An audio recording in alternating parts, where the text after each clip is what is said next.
vote pour la science avec Isabelle Burgon. Bonjour à vous, j'espère que vous vous portez bien.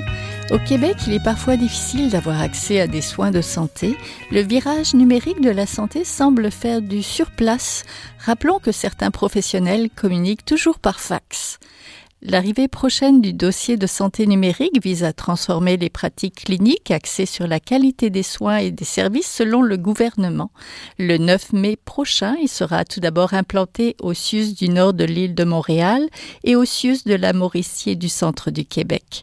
Les médias rapportaient récemment que c'est l'ex-conseiller politique du ministre des Transports et ancien responsable du dossier SACLIC, Alain Généreux, qui va être responsable de ce dossier, ce qui alimente quelques inquiétudes. Alors, comment ce nouvel outil peut-il changer les choses pour que les professionnels de la santé et aussi pour les patients? Nous en parlons tout de suite, ne bougez pas.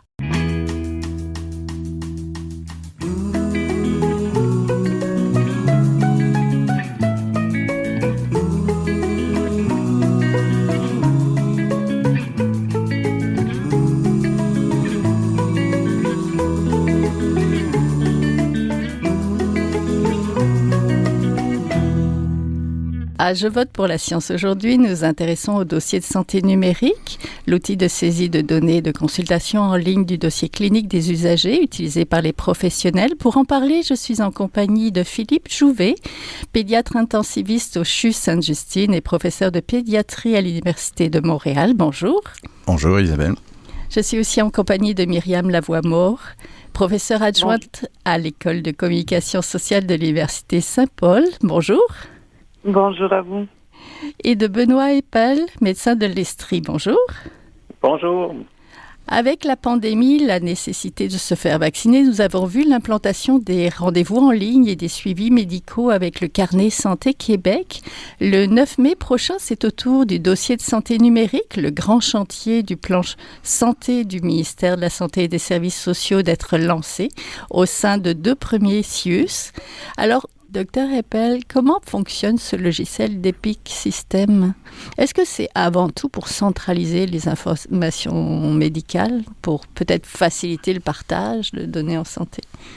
Mais effectivement, et c'est le grand avantage de ce type de système-là, c'est d'avoir une espèce de centralisation de la donnée qui permet à différents cliniciens et aussi du côté de la recherche d'ailleurs, mais à différents cliniciens d'avoir accès à l'information des patients. Et actuellement, au Québec, les données sur les patients sont fragmentées entre hôpitaux. Maintenant, c'est des CIUS, mais entre hôpitaux, entre cliniques, entre CLSC, entre cabinets médicaux. On fragmente les dossiers du patient dans différents dossiers qui ne sont pas connectés entre eux. EPIC permettrait effectivement d'avoir une centralisation de la donnée pour avoir accès à l'ensemble du données d'un patient, peu importe il consulte tout. Alors, par exemple, des patients qui verraient leur médecin de famille, verraient leur dossier hospitalier davantage accessible si ces gens-là, par exemple, ont consulté, je pense à la Grande Île de Montréal. Si vous consultez dans différentes salles d'urgence, si vous êtes hospitalisé dans un hôpital et que vous allez voir votre médecin de famille dans un CLSC, pour qu'il y ait une connexion de la donnée entourant le patient et qu'elle soit accessible. Actuellement, c'est très fragmenté et c'est partiel. Ce qui est connecté présentement, c'est très, très partiel. On pense au dossier Santé Québec, le DSQ, qui partage, par exemple, des données sur ce qui est servi à la pharmacie communautaire, donc la pharmacologie, la pharmacopée du patient, certains bilans qui sont faits dans différents endroits et l'imagerie médicale. C'est à peu près tout.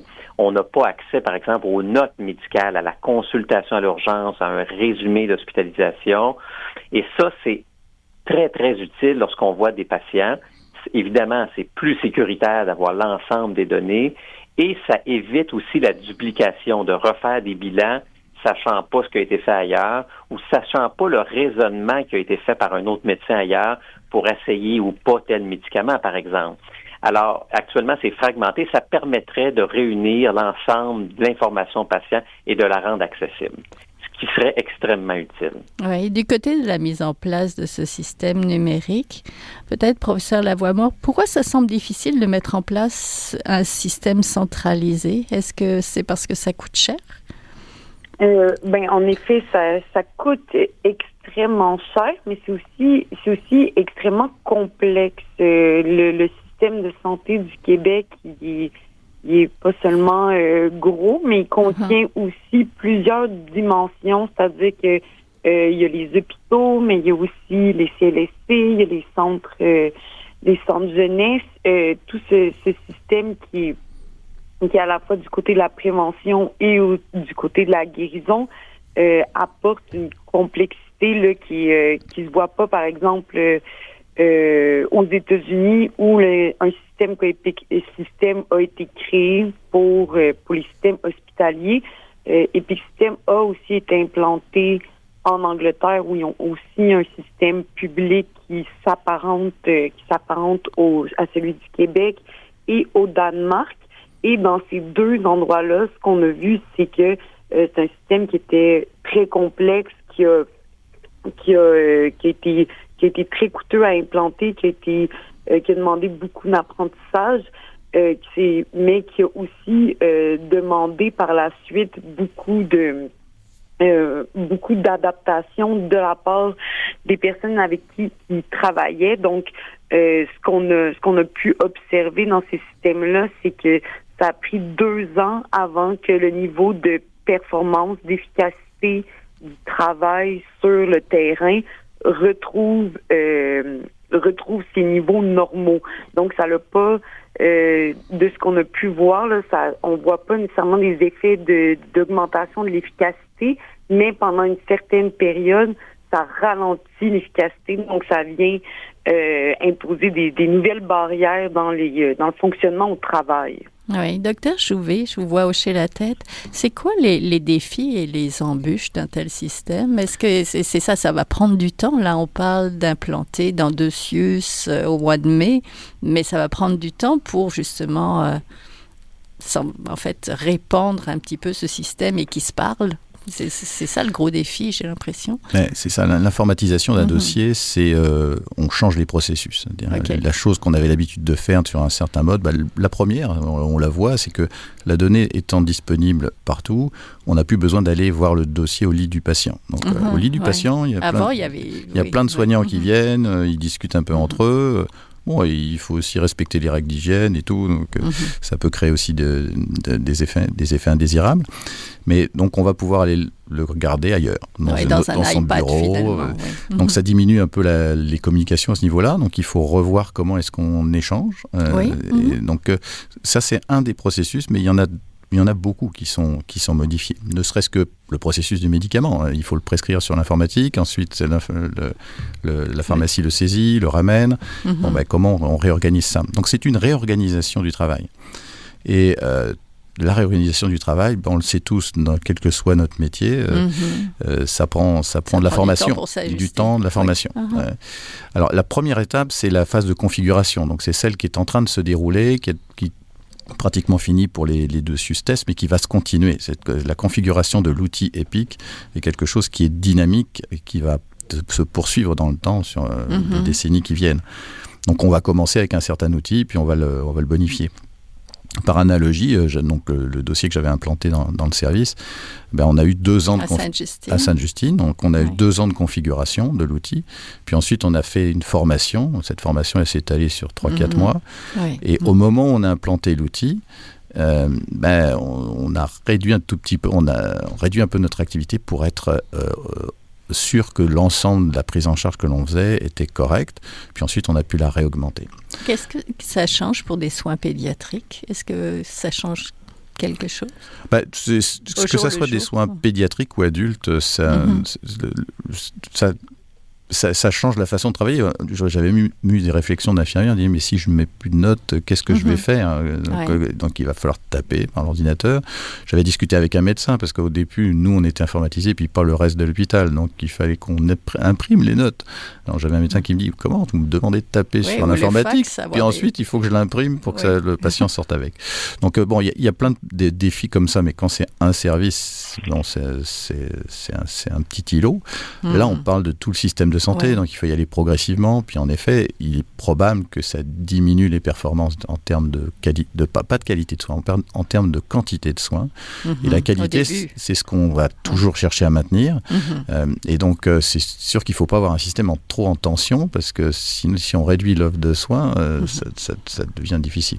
Mais le système est déjà en tension, justement. Docteur Eppel, ce système-là devrait permettre d'uniformiser les dossiers des données, mais il faut justement, et ce que le docteur Jouvet l'a souligné, il faut penser aussi en termes de formation du personnel médical, n'est-ce pas? Ben oui, tout à fait. Puis tout ça sera progressif, parce qu'on s'entend que EPIC vise à terme à remplacer non pas quelques systèmes, mais des centaines de systèmes différents. On parle de dossiers papier, mais plein de logiciels informatiques qui sont utilisés dans plein de secteurs. Là, moi, quand je suis, par exemple, dans ma clinique, au bureau, j'ouvre ICLSC, j'ouvre RCIPA pour la personne âgée, j'ouvre mon dossier santé numérique, j'ouvre le dossier numérique de l'hôpital, j'ouvre 5, 6 affaires. Et il y en a des centaines comme ça. Donc, à terme, effectivement, c'est un gros changement, c'est très complexe. Et il va y avoir ce qu'on appelle une gestion de changement. Là. C'est une grosse gestion de changement. Et je vous donne un exemple. Nous, ici, je suis à Sherbrooke, je suis à l'hôpital présentement. On a un système. On est quand même au Québec assez chanceux. Nous, on a un système informatique intra-hospitalier depuis plusieurs décennies, là, qui a évolué au fil du temps. Et depuis peu, dans la dernière année, nous écrivons uniquement nos notes médicales à l'ordinateur. C'est même plus imprimé. Donc, tout est numérique plutôt qu'à être numérisé. Et c'est venu, et donc c'est un changement, vous allez me dire, assez simple, mais qui est venu quand même avec une gestion de changement qui est longue à faire. Alors, il y a les gens qui vont adopter précocement les techniques, qui sont contents, qui vont se familiariser rapidement avec l'outil, et d'autres qui vont plus difficilement sortir de leurs pantoufles, qui sont pas, par exemple, habitués à taper, qui vont le faire moins vite, qui vont effectivement diminuer un peu leur débit de travail. Donc, il faut s'attendre à ça. Donc, il y aura des soon adopters, puis il y en aura plus tardivement. Et ça, c'est normal. Ça fait partie de la gestion du changement, mais ça ne doit pas freiner le changement, parce qu'on doit y aller. On ne peut pas rester dans nos vieilles méthodes actuelles, mais il va falloir accompagner les équipes. Et effectivement, il y a une période de transition plus ou moins longue où il y aura des embûches, où on va peut-être un peu diminuer la productivité, mais c'est un passage obligé pour y arriver. Entendu. Professeur Lavoie-Mort, de votre côté, est-ce que ces embûches-là, est-ce que c'est parce que ça risque de coûter cher ou que c'est un petit peu titanesque comme travail à faire? Qu'est-ce que vous voyez?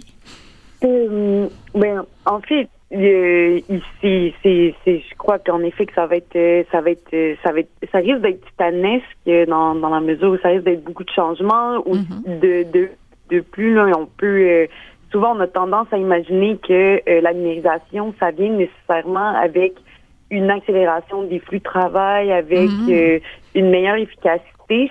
Alors que ce qu'on se rend compte, c'est que souvent, il finit par avoir un transfert. Là, on le voit déjà, il y a eu...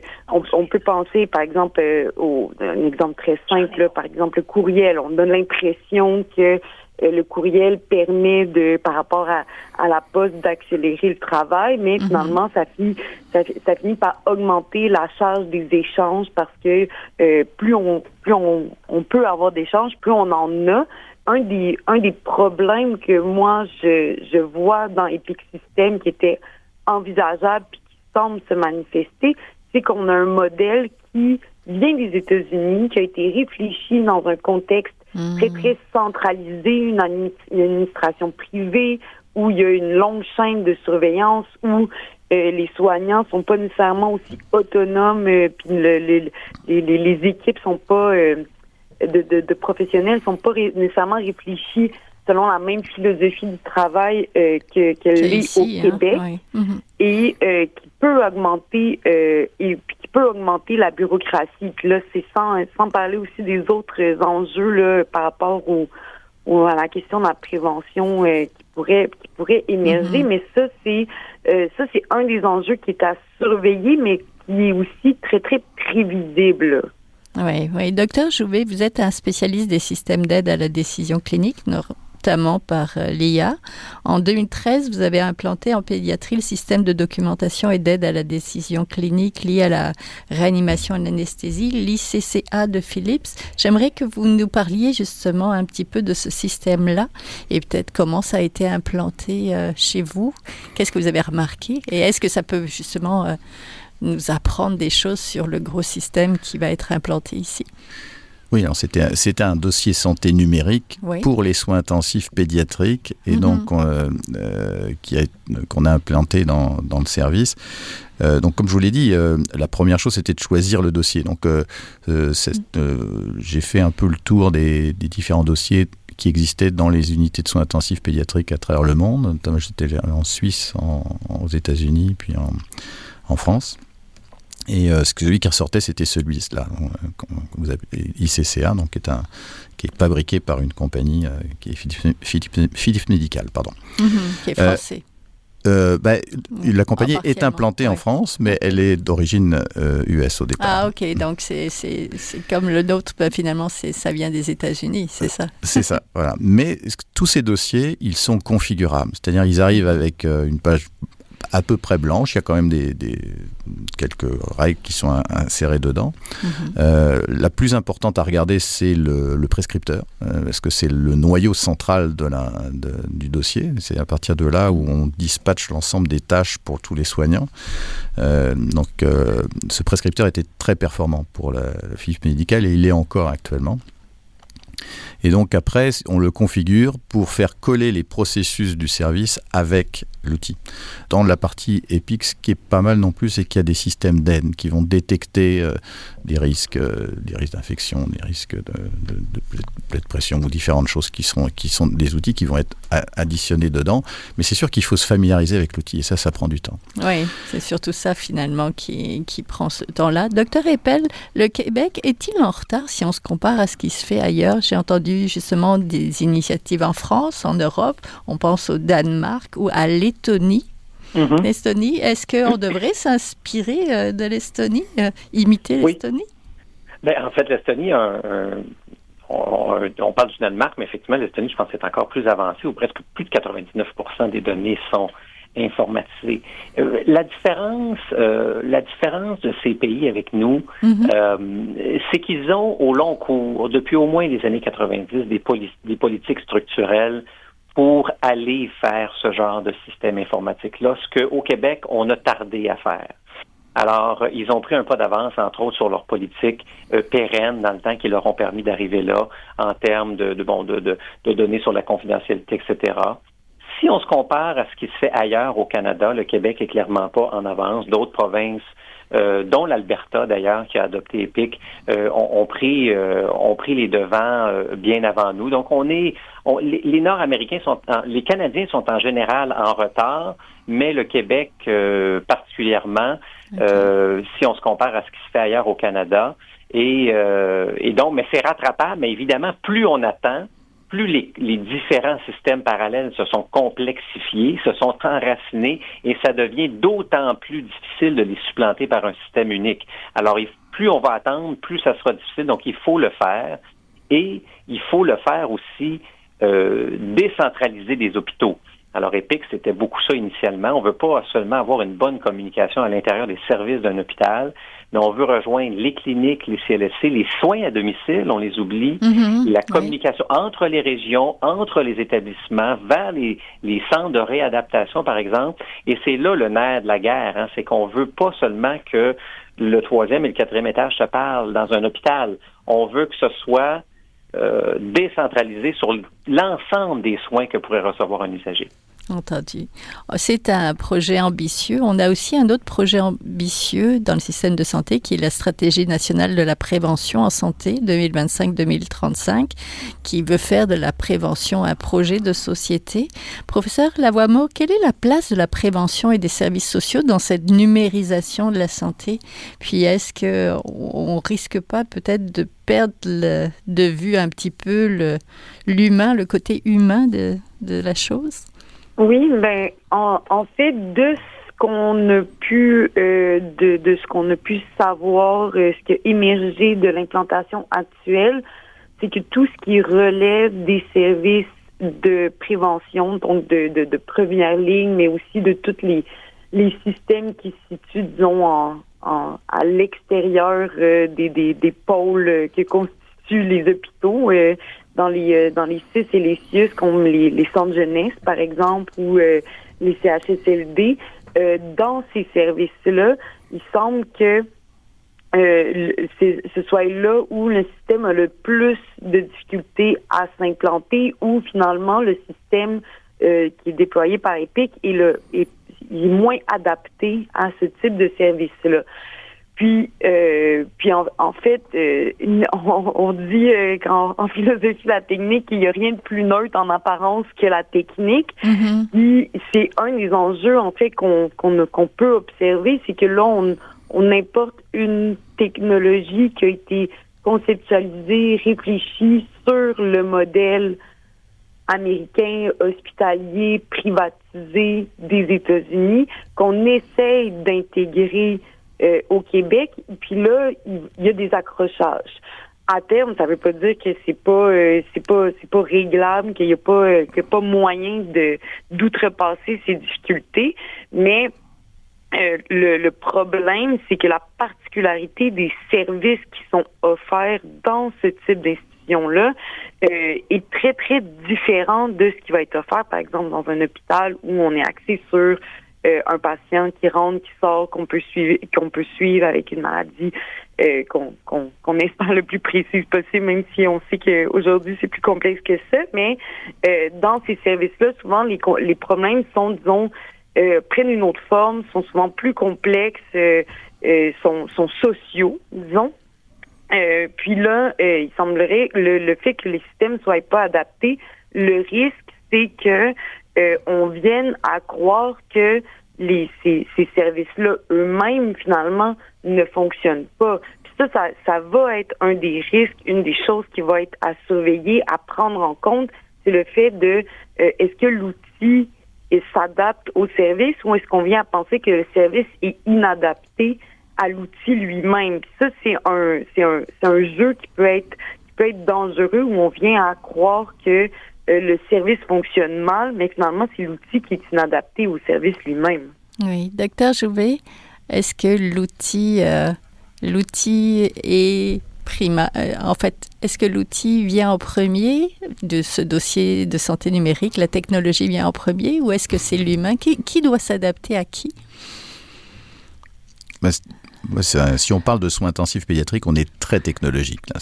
C'est un niveau où le patient est entouré de données numériques qu'on collecte. Et de machines. Oui. Et donc, du coup, la technologie est en vrai support à la vie. Soutien respiratoire, soutien cardiovasculaire, soutien rénal. Donc, tout ça, ce sont des instruments médicaux qu'on utilise. De tout temps, on a développé des techniques. Théoriquement, c'est pour aider l'humain à mieux fonctionner. Donc, il faut rester quand même dans cette vision-là. Et je comprends les interrogations qu'il y a du niveau social parce qu'on est beaucoup dans les échanges humains. Et la technique, on est là pour rapporter ce qui a été fait. Donc, s'il peut y avoir un petit peu d'écart entre ce qu'on peut offrir pour avoir des données numériques et puis le processus de soins qui, lui, est plus social et en interaction. Oui, mais qu'est-ce que ça va changer pour vous, ce dossier de santé numérique? Pour moi, ça va être un peu une régression parce que j'ai déjà un dossier très spécialisé, qui est exactement fait pour la tâche que l'on réalise dans les soins intensifs, c'est-à-dire que ça permet de collecter l'ensemble des données des instruments médicaux qui sont autour du patient, de les mettre directement dans le dossier. L'infirmière a pu aller noter comme elle le faisait sur le papier avant, puis ça permet de les montrer d'une façon synthétique. Là, l'outil n'est pas tout à fait dédié aux soins intensifs, il est dédié à un peu tout. Ça va élargir finalement. Donc ça va diminuer un peu la performance que l'on a par rapport à ce qu'on a actuellement, mais il va falloir s'adapter. C'est parce que le gain est énorme. Devoir accès à des données de patients parce qu'il vient de la TUC et puis il arrive sur Montréal, et ben on a les données de la TUC. C'est quand même important. Là.